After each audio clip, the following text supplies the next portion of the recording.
Hello everyone, welcome to G centric and question के सिलसिले को आगे बढ़ाते हैं। पिछले लेक्चर में हम लोगों ने ऑब्जेक्टिव टाइप के क्वेश्चंस देखे। यहाँ पर थोड़ा सा हमें रेडीमेड नहीं मिलेगा रिएक्टेंस। पिछले लेक्चर्स में क्या था, सारे रिएक्टेंस हमें रेडीमेड बना के दे दिए थे।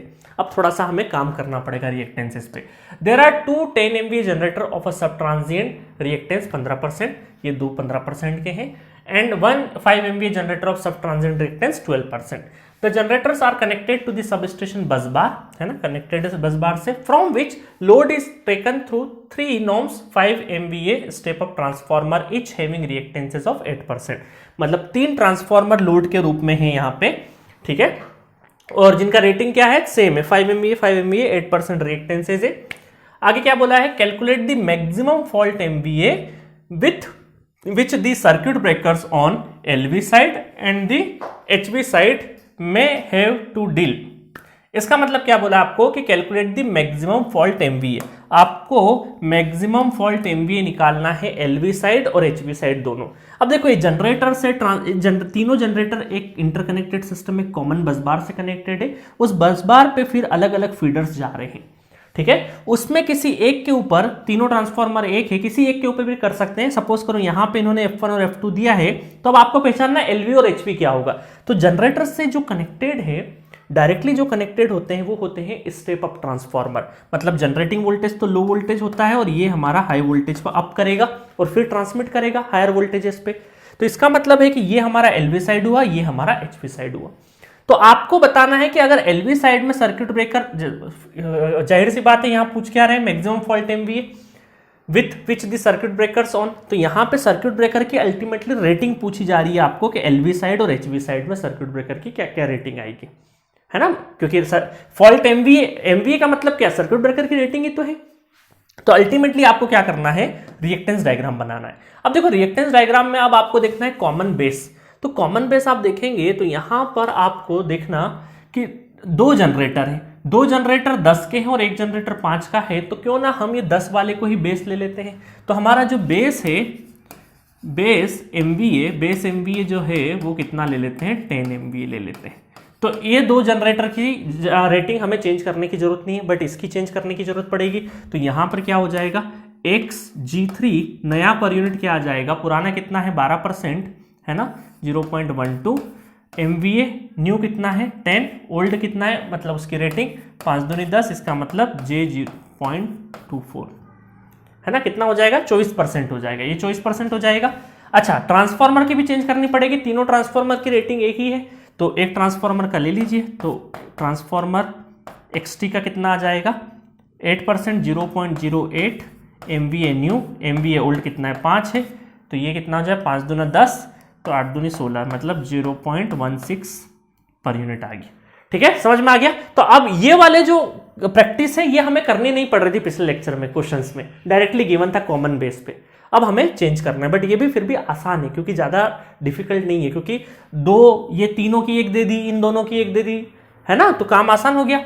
चलो अब रिएक्टेंस डायग्राम बनाना है। अब फॉल्ट देखो यहां पे आया है, तो हम लोग सबसे पहले F1 पे निकालते हैं थोड़ी देर के लिए। F1 पे फॉल्ट हुआ है, F1 पे फॉल्ट हुआ है, तो इसको लेके रिएक्टेंस डायग्राम बनाएंगे। तो रिएक्टेंस डायग्राम में देखिएगा, ये जनरेटर है हमारे, है ना, शॉर्ट कर दो जनरेटर को, जी लिखने की जरूरत ही नहीं, बार बार कहाँ गोला बनाएंगे। ये जनरेटर, ये तीनों के तीनों ग्राउंडेड है और फॉल्ट आ रहा है यहां से, तो फॉल्ट पॉइंट से लगा के हमें क्या करना है, फॉल्ट पॉइंट से लगा के ग्राउंड तक का। तो थोड़ी देर के लिए अगर हम लोग देखें तो यहाँ पे फॉल्ट आ रहा है या यहाँ पे आ रहा है, बात तो एक ही है ना, यहाँ पे फॉल्ट करें या बस बार पे फॉल्ट करेंगे तो सब सेम पोटेंशियल वाले हैं। तो अगर मैं यहाँ पे कर दूं तो भी कोई दिक्कत है क्या, नहीं, ये F1 फॉल्ट है। अब कई बार स्टूडेंट से गलती ये होती है कि आगे का फीडर लें या नहीं लें, यहाँ पे कंफ्यूजन हो जाता है ना। अब देखिएगा यहाँ पे क्या पता चला हमें कि यहाँ से लगा के ग्राउंड तक का हमें एक इक्विवेलेंट देखना है, फॉल्ट पॉइंट से ग्राउंड तक का हमें देखना है, तीनों कायम आ जाएंगे, पैरेलल आ जाएंगे, ठीक है। अब देखिए, बहुत सारे स्टूडेंट सोचते हैं कि सर आपने ये दोनों क्यों कंसिडर नहीं किए, क्योंकि इसलिए नहीं किए, और ये दोनों क्यों कंसिडर किया आपने, क्योंकि देखो यहां पर फॉल्ट आएगा तो ये तीनों जनरेटर एक ही बस बार से कनेक्टेड है, एक ही बस बार से कनेक्टेड है, इसलिए तीनों पे इंपैक्ट आएगा। बट ये जो है वो अलग फीडर है, वो अलग साइड से फीडर है, तो इनको हमें इक्विवेलेंट रिएक्टेंसेस में लेने की जरूरत नहीं है। बट हाँ, सर्किट ब्रेकर अगर यहां की बात करें या यहां की बात करें, यहां की बात करें, तो उनकी रेटिंग सेम ही आएगी, उनकी रेटिंग सेम ही आएगी। तो जब यहां पे फॉल्ट हो रहा है तो ये अलग ऑनगोइंग फीडर से आगे जा रहे थे, इनको नहीं लेना। हाँ, ये अगर कॉमन चैनल में होते, एक कॉमन चैनल में होते, कॉमन बस बार से कनेक्टेड हमें शो कर देते, तो हम फिर इनको लेते, बट अभी नहीं है। समझ गए? ये वाली चीज मैंने फुल कोर्स में भी आपको बताई थी। ठीक है, तो अब यहां पे क्या क्या हो गया, रिएक्टेंसेस अगर देखें तो ये तो पॉइंट हमारे 0.15 मतलब 0.15, 0.15 और J 0.24 J। तो एक्स इक्विवेलेंट इन तीनों का पैरेलल ऑपरेशन कर देंगे तो 0.15/2 J पैरेलल है ना, ये दोनों पैरेलल एक वैल्यू है तो इनका हाफ कर दिया, और J 0.25 नॉट 25, तो एक्स इक्विवेलेंट आ जाएगा J 0.057 पर यूनिट। ठीक है, ये आ जाएगा। अगर अब हम फॉल्ट MVA शॉर्ट सर्क्यूट निकालना है, MVA शॉर्ट सर्क्यूट, तो ये हो जाएगा 1/x इक्विवेलेंट, और एक्चुअल निकालना है तो हमें बेस से भी मल्टीप्लाई कर देते हैं, एक्चुअली निकल जाएगा। तो हमारा यहाँ पे एक्चुअल निकल जाएगा, तो यहाँ से कितना हो जाएगा 1/0.057 इंटू MVA कितना है, बेस MVA कितना लिया हमने, 10 लिया है, तो यहाँ पे 10 रखना है, तो 10 डिवाइडेड बाय 0.057, तो ये आ जाएगा 175.43 MVA। ठीक है, आया समझ में? तो 175.43 इस रेटिंग का आपको सर्किट ब्रेकर लगाना है LV साइड में। ठीक है, अब चलते हैं HV साइड में। तो HV साइड में इस डायग्राम में क्या चेंजेस होगा देखना। यहां पे अगर मैं किसकी बात कर रहा हूं, अब हमने फॉल्ट F2 की बात करें, है ना, ये HV साइड और ये हमारा था LV साइड। ठीक है, तो अब यहां से देखना, यहां पे ये जनरेटर है हमारे, ये जनरेटर, और अब इस ट्रांसफॉर्मर को हमें लेना है क्योंकि बाद में आ रहा है फॉल्ट पॉइंट। ठीक है, अगेन वो क्यों नहीं ले रहे, क्योंकि वो डिफरेंट फीडर में है ना, सेम फीडर में नहीं है। और इन तीनों जनरेटर को क्यों ले रहे हैं, क्योंकि सेम कॉमन बस बार से कनेक्टेड है। चलो, तो 0.15 J 0.15 J 0.24 J 0.16। ठीक है, अब हमें यहां से देखना है, यहां से इक्विवेलेंट देखना है, एक्स इक्विवेलेंट। तो हम क्या करेंगे, तीनों पैरेलल, देन ये सीरीज में, है ना, ये तीनों पैरेलल और फिर इससे सीरीज में, तो ये हमारे ग्राउंड तक को देखना है हमें। ठीक है, तो यहां से क्या हो जाएगा, एक्स इक्विवेलेंट, तो ये हमारे तीनों के तीनों काय में है, ये J 0.16 प्लस, और ये पैरेलल हो जाएगा, मतलब J 0.15/2 parallel to J 0.24। Solve कर लोगे ना इसको तो। ठीक है, तो ये आ जाएगा J 0.217। ठीक है, तो यहां से अगर फॉल्ट MVA निकाले हम लोग, तो फॉल्ट MVA क्या आ जाएगा, यहां से देखें तो MVA ओरिजिनल वाले निकाल देते, तो 1/217 इंटू बेस कितना है 10, तो 10 डिवाइडेड बाय 0.217, तो ये आ जाएगा तकरीबन 46 MVA। ठीक है, 46 MVA। तो दोनों सर्किट ब्रेकर का रेटिंग आ चुका है। मजा आया क्वेश्चन में? क्वेश्चन बहुत अच्छा था। अच्छा, एक चीज बताता हूं मैं आपको। अब देखो, ट्रांसफॉर्मर के LV साइड और ट्रांसफॉर्मर के HV साइड, आप सर्किट ब्रेकर के रेटिंग में देखोगे तो बड़ा अंतर आ रहा है, एक 175 और एक 46 का डबल कर दो, मतलब ऑलमोस्ट इसको 50 समझ लूँ अगर मैं, तो 50 दूना 100, उससे भी 150, मतलब ऑलमोस्ट 3 गुना ज्यादा हमें कहीं ना कहीं रेटिंग लग रही है। तो इसका मतलब ये जो ट्रांसफॉर्मर है ऐसा कुछ चमत्कार कर दे रहा है क्या? तो ट्रांसफॉर्मर हमें लीकेज रिएक्टेंस इतना अच्छा प्रोवाइड कर रहा है कि ट्रांसफॉर्मर के बाद वाला जो फॉल्ट आ रहा है ना, तो उसका मैग्नीट्यूड कम है। इस वजह से ट्रांसफॉर्मर के बाद, ट्रांसफॉर्मर के इमीडिएट बाद अगर कोई फॉल्ट आ रहा है तो उसके लिए रेटिंग कम चाहिए, क्योंकि वहां पे फॉल्ट करेंट कम रहेगा। बट उसके पहले, क्योंकि ट्रांसफॉर्मर का रोल नहीं है, इस वजह से वहां पर रेटिंग ज्यादा चाहिएगी। इसका मतलब है कि ट्रांसफॉर्मर की प्रेजेंस और एब्सेंस बहुत मैटर करती है सर्किट ब्रेकर की रेटिंग्स में, क्योंकि ट्रांसफॉर्मर लीकेज रिएक्टेंस इतना अच्छा प्रोवाइड करता है कि वो कहीं ना कहीं हमारे फॉल्ट करंट को कम कर देता। तो एक्चुअल में ट्रांसफॉर्मर हमें एडिशनल क्या कर रहा है, हमारे फॉल्ट लेवल को या फॉल्ट करंट को कम कर दे रहा है। ठीक है, तो ये कई बार आपको इंटरव्यू या ऑब्जेक्टिव पॉइंट में चीजें पूछी जा सकती है। ठीक है, मजा आया? चलो नेक्स्ट क्वेश्चन करते हैं। Question number 73 for the figure shown below calculate the value of x when the fault is on alternator A as shown. कहां दे रखा है, चलो यहां पे दे रखा है the fault level is restricted to 1500 MVA। Fault level इस बार रेस्ट्रिक्टेड है 1500 MVA based on 100 MVA base दे रखा है, 100 MVA बेस देना है आपको, और फॉल्ट कहां तक रेस्ट्रिक्टेड है आपका 1500 MVA पे रेस्ट्रिक्टेड है। इसका मतलब देखो इनडायरेक्टली क्या हो रहा है, फॉल्ट को रेस्ट्रिक्ट कर दिया, इसका मतलब है कि इतनी रेटिंग का सर्किट ब्रेकर लगा होगा। सर्किट ब्रेकर करता है क्या है, फॉल्टी पार्ट को हेल्दी पार्ट से अलग करता है ना, यही तो रोल है सर्किट ब्रेकर का। तो इसका मतलब है कि सर्किट ब्रेकर का रेटिंग जो है वो 1500 MVA के आसपास है। ठीक है, तो इसका मतलब हमें दो तीन चीजें पता है, दो तीन चीजें ये पता चल गई यहां से कि अभी तक हम लोग जो MVA शॉर्ट सर्किट निकालते आए थे वो इस बार आपको क्या है गिवन है, जो कि कितना है 1500 MVA गिवन है, 1500 MVA गिवन है। ठीक है, 1500 MVA गिवन है। अच्छा, अब क्या कर रहे हैं हम लोग, यहाँ पे कॉमन बेस क्या है आपका 100 MVA कॉमन बेस है। तो कॉमन बेस पे आपके जो रिएक्टेंसेज है ना, बेस के लिए 100 MVA, तो ये रिएक्टेंस तो वही रहेगा, इस रिएक्टेंस को हमें बदलना पड़ेगा एक अलग बेस पे। ठीक है, तो इस रिएक्टेंस का अगर मैं बी का XB देखूं तो ये हो जाएगा 0.08 MVA nu divided by MVA old, तो ये हो गया आपका 0.04, है ना, नया हो गया। तो इसका मतलब रिएक्टेंसेस डायग्राम अगर बना दे हम लोग, रिएक्टेंस डायग्राम बना दे तो ये कुछ इस तरीके से दिखेगा हमें।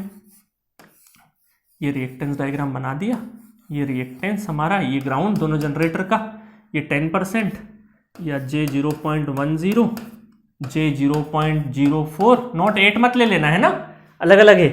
उस बार X और X की रेटिंग हमें पूछी है, और यहां पे हो रहा है हमारा फॉल्ट पॉइंट, यहां पे फॉल्ट पॉइंट हो रहा है।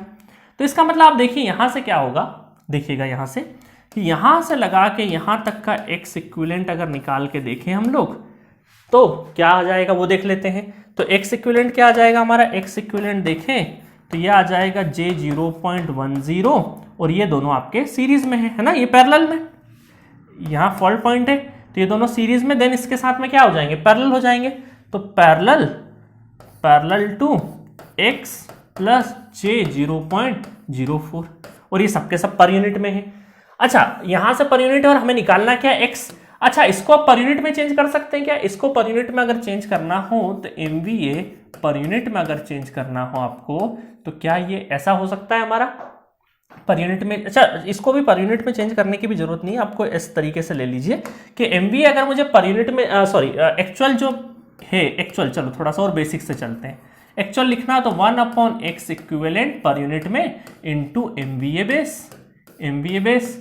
तो यहां से x इक्विवेलेंट पर यूनिट में कितना आ जाएगा, MVA बेस डिवाइडेड बाय, यहां पे कितना MVA बेस कितना है 100 डिवाइडेड बाय 1500, 100 डिवाइडेड बाय 1500, तो ये 2 से 2 कैंसल, तो 1/15 है ना, x इक्विवेलेंट पर यूनिट में है ना, ये काय में है पर यूनिट में है।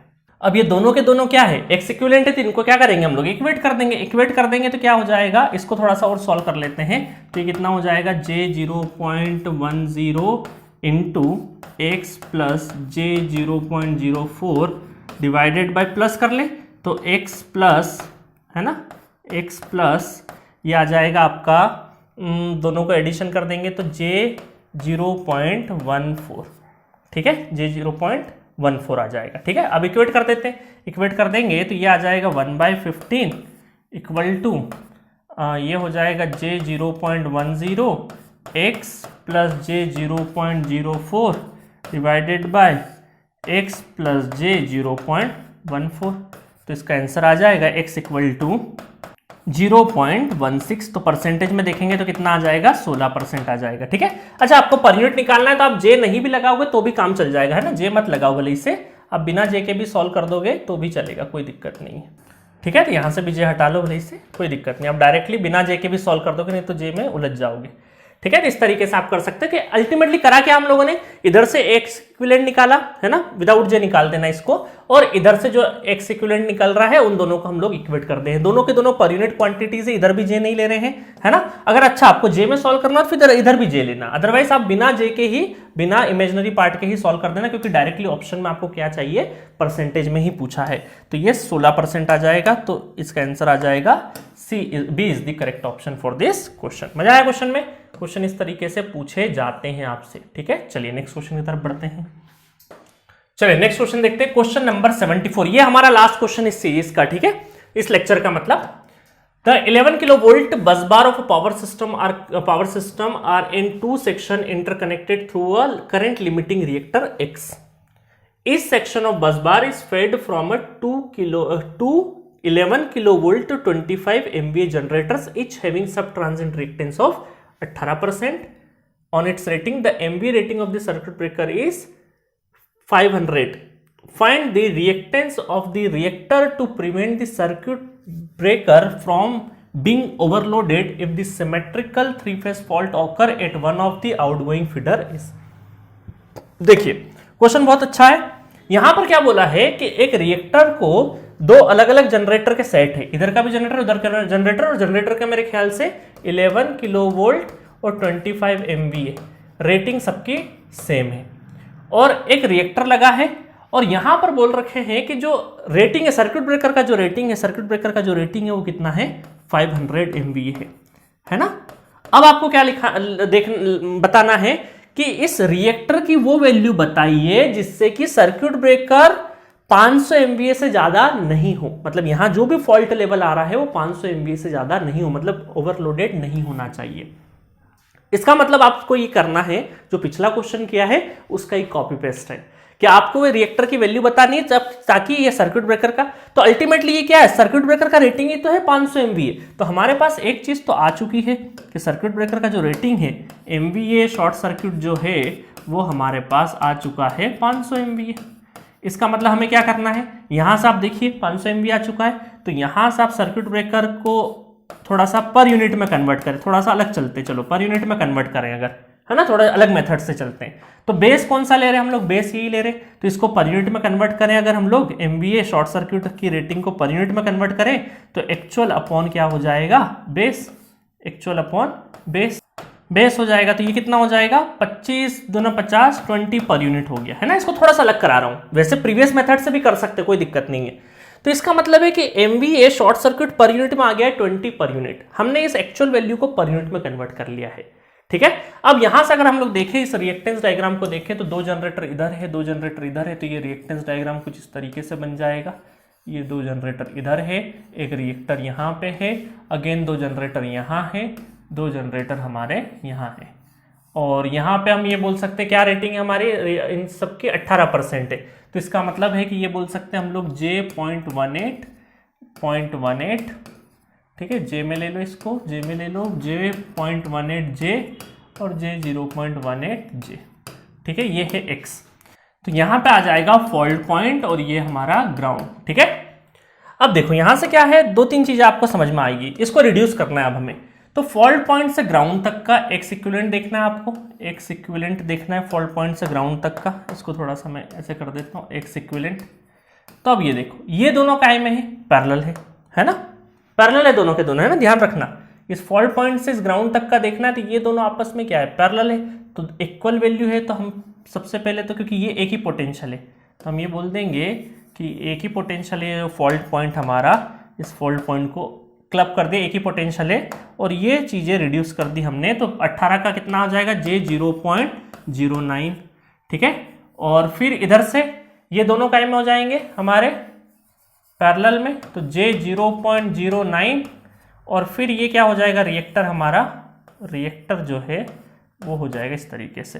तो अल्टीमेटली अब हमारा ये है हमारा ग्राउंड, यहां से X इक्विवेलेंट अब हमें फाइंड आउट करना है, ये दोनों सीरीज देन पैरेलल। तो ये कितना हो जाएगा, X इक्विवेलेंट ये दोनों सीरीज में है, तो X plus J0.09 into J0.09 divided by X plus ये दोनों का एडिशन, मतलब J0.18, ठीक है।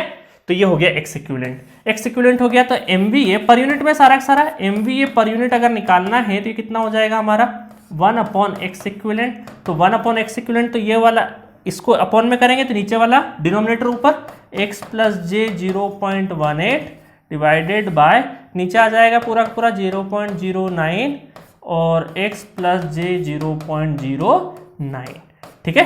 तो ये MVA पर यूनिट। अब MVA पर यूनिट के सामने दोनों इसके आगे 20, इन दोनों को इक्वेट कर दो, इन दोनों को इक्वेट कर दोगे, इक्वेशन 1 इक्वेशन 2 दोनों को इक्वेट कर दोगे तो इक्वेट करने के बाद आ जाएगा आपका x की वैल्यू 0.0225 पर यूनिट। अच्छा मैं एक चीज और बता देता हूं आपको, क्योंकि बहुत सारे लोग कंफ्यूज आते हैं। देखो यहां पर भी हम लोग क्या है, डायरेक्टली पर यूनिट में चाहिए तो हमें जे कंसिडर मत करो, क्योंकि हम लोग जो x है हमारा, x में भी जे कंसिडर नहीं कर रहे, तो जे हटा दो थोड़ी देर के लिए, ये जे हटा दो, बिना जे के करना, तो आप कैलकुलेशन आसानी से कर ले जाओगे, है ना, जे मत लगाना।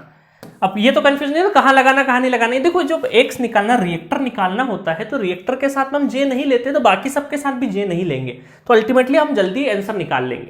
ठीक है, तो इस तरीके से ये भाई हमारा आया पर यूनिट। बट हमें चाहिए एक्चुअल क्वांटिटी, एक्चुअल क्वांटिटी चाहिए तो हमें क्या करना पड़ेगा, जेड बेस निकालना पड़ेगा, एक्स बेस निकालना पड़ेगा। एक्स बेस कितना होता है, केवी स्क्वायर डिवाइडेड बाय एमवीए।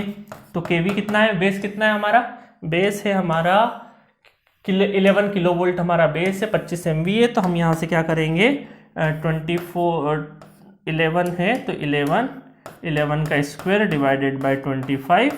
ठीक है, और अगर हमें एक्चुअल क्वांटिटी चाहिए इस रिएक्टर की एक्चुअल क्वांटिटी, तो per unit, that is per unit, तो पर यूनिट इनटू बेस का मल्टीप्लाई कर देंगे, तो यह आ जाएगा 0.109 ओम। ठीक है, ओमिक वैल्यू आ गई।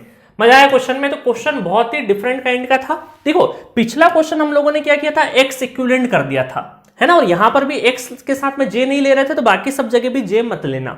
ठीक है, और यहां पर हम लोगों ने क्या किया, हमने थोड़ी सी और चतुराई दिखाई। देखिए कहने को तो एक तरीका ही है, हम लोगों ने यहां पे MVA शॉर्ट सर्किट निकाल लिया और यहाँ पे MVA पर यूनिट निकाल लिया। तो मेरा इंटेंशन ये था इस क्वेश्चन के थ्रू कि आपको सिखाऊं कि MVA पर यूनिट कैसे निकालते हैं डायरेक्टली। तो पर यूनिट ये निकाल लिया, पर यूनिट ये निकाल लिया, इसको भी इक्वेट कर सकते हैं। तो इस मेथड से पिछला वाला क्वेश्चन भी कर सकते हैं, कोई दिक्कत नहीं है। तो दो अलग अलग तरीके के मैंने तरीके बता दिए जिससे कि क्वेश्चन सॉल्व हो रहा है। अब आपको क्या ध्यान रखना है एग्जामिनेशन हॉल में, कि आपको रिएक्टर वाले केसेस में कि एक्चुअल में पूछा है या पर यूनिट पूछा है। एक्चुअल पूछे तो ओमिक वैल्यू में पूछेगा, और अगर पर यूनिट में पूछे तो पर यूनिट का आंसर लगाना। इस चीज में गड़बड़ी हो सकती है, और मुझे ऐसा लग रहा है कि इस बार आपका रिएक्टर से क्वेश्चन आएगा। ठीक है, और रिएक्टर का जब क्वेश्चन सॉल्व कर रहे हैं और जे नहीं ले रहे हैं, तो बाकी के साथ में भी जे नहीं लेंगे हम लोग रिएक्टेंसेस के साथ में, तो आसानी से हम लोग क्वेश्चन को सॉल्व कर पाएंगे। तो एट दिस नोट हमारे सारे अच्छे अच्छे क्वेश्चंस कवर हो जाते हैं अनलोडेड जनरेटर के। नेक्स्ट लेक्चर में हम लोग देखेंगे लोडेड जनरेटर का किस तरीके से केस होता है और उसको किस तरीके से हम लोग सॉल्व करेंगे। तो नेक्स्ट लेक्चर में हम लोग देखेंगे लोडेड जनरेटर की कहानी, और उसी के साथ में हमारा सिमेट्रिकल फॉल्ट फिनिश हो जाएगा। मजा आया कि नहीं? पूरे सिमेट्रिकल फॉल्ट में सिर्फ और सिर्फ क्या निकालना है, एक्स इक्विवेलेंट, और कुछ भी नहीं निकालना है। ठीक है गाइस, तो मिलेंगे नेक्स्ट लेक्चर में लोडेड जनरेटर के साथ। Okay, thank you.